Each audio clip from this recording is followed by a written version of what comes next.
दहेज, समाज क्या कहेगा। हमें तो आपकी बच्ची पसंद आ गई है। हमारे लड़के की कद काठी के हिसाब से देखे तो दोनों की जोड़ी बहुत अच्छी लगेगी। जैसा आप सही समझे। बेटा योगेश, तुम दोनों को अगर टाइम चाहिए तो आपस में अकेले में कुछ बात कर सकते हो। हम बाहर चले जाते हैं। जी पिताजी, जैसा आप कहें। योगेश और सविता को अकेले वक्त देकर सब वहां से चले जाते हैं। चाय कैसी लगी? चाय भी अच्छी लगी और आप भी। सच में? हाँ, मैंने तो फोटो देख के ही हाँ बोल दिया था। मुझे भी आप अच्छे लगे। आपको कुछ पूछना हो तो पूछ लीजिए, जैसे खाना बनाना आता है या नहीं, घर के क्या क्या काम कर लेती हूँ, वगैरह वगैरह। वो तो मेरी माँ आपकी माता जी से पूछ ही लेंगी। वो मेरा डिपार्टमेंट नहीं है। इधर योगेश और सविता जिंदगी भर का साथ जोड़ने की बात कर रहे थे। उधर सविता के पापा योगेश के पिताजी के सामने हाथ जोड़ के खड़े थे। देखिए, हमारा बेटा पढ़ा लिखा है, अच्छी नौकरी करता है। उसमें जितना पैसा लगा है कम से कम उतना तो मिलना चाहिए ना। 10 लाख से कम में तो नहीं हो पाएगा। बेटी हमारी बहुत होनहार है और 7 लाख भी तो कम नहीं होते हैं ना जी। अगर आप हमारी बेटी को शादी के बाद काम करने देंगे तो 3 लाख तो 6 महीने में ही कमा लेगी। हमारे घर में ये सब नहीं होता। औरतें घर संभालती हैं और आदमी बाहर के काम।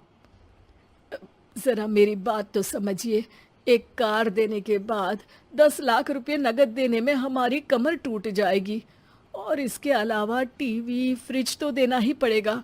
शादी की तैयारियां, मेहमानों की पूछ परख, बारातियों का स्वागत। बेटी की शादी में बाप पर बहुत दबाव होता है जी। देखिए, हमारा बेटा कोई दुकान में रखी चीज नहीं है जिसके ऊपर हम भाव ताव कर सके और आप उसे कम दाम में खरीद लेंगे। 10 लाख से एक भी रुपया कम नहीं होगा।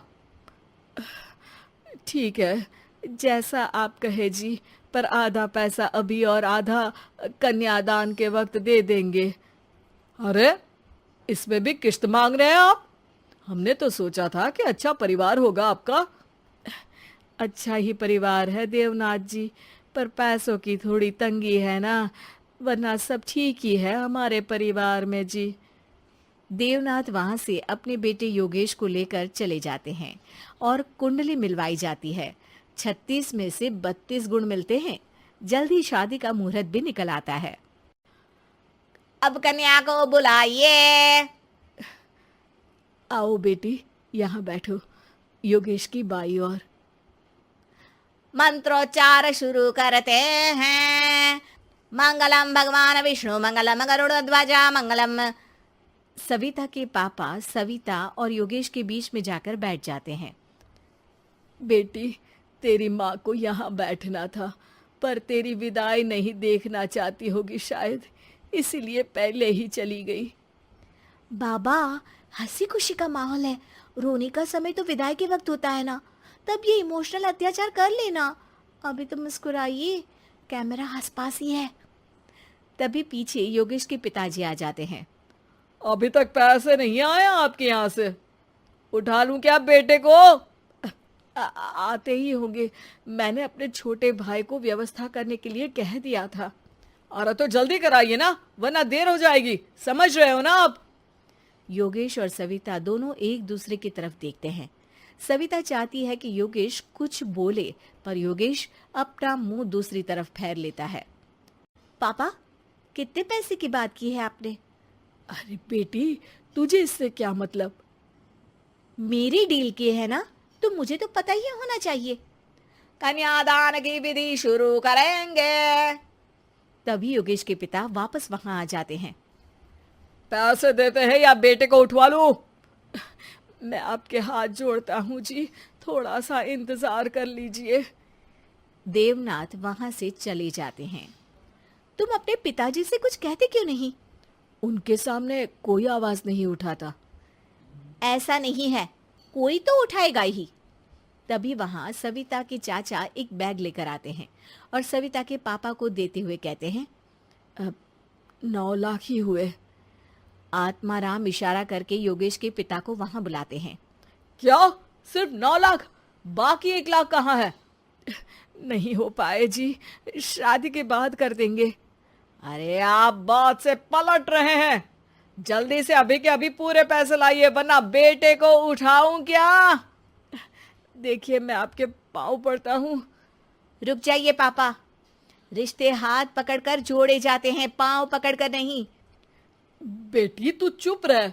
नहीं, ये कब से बस कह ही रहे हैं कि उठवा लूं, पर कोई उठ ही नहीं रहा। लो, मैं ही उठ जाती हूँ। बेटा, अपशगुन हुआ।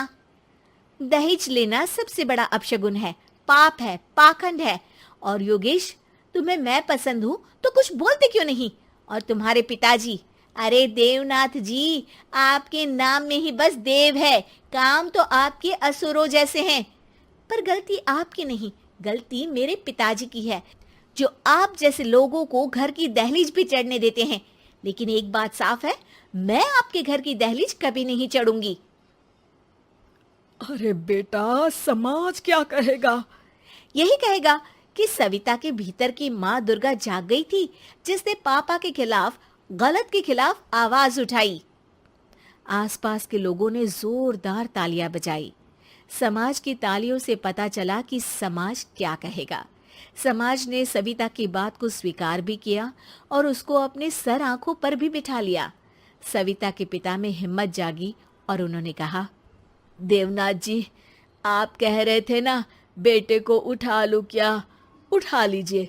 हमारी बेटी को आपका लड़का पसंद नहीं है और हमें आप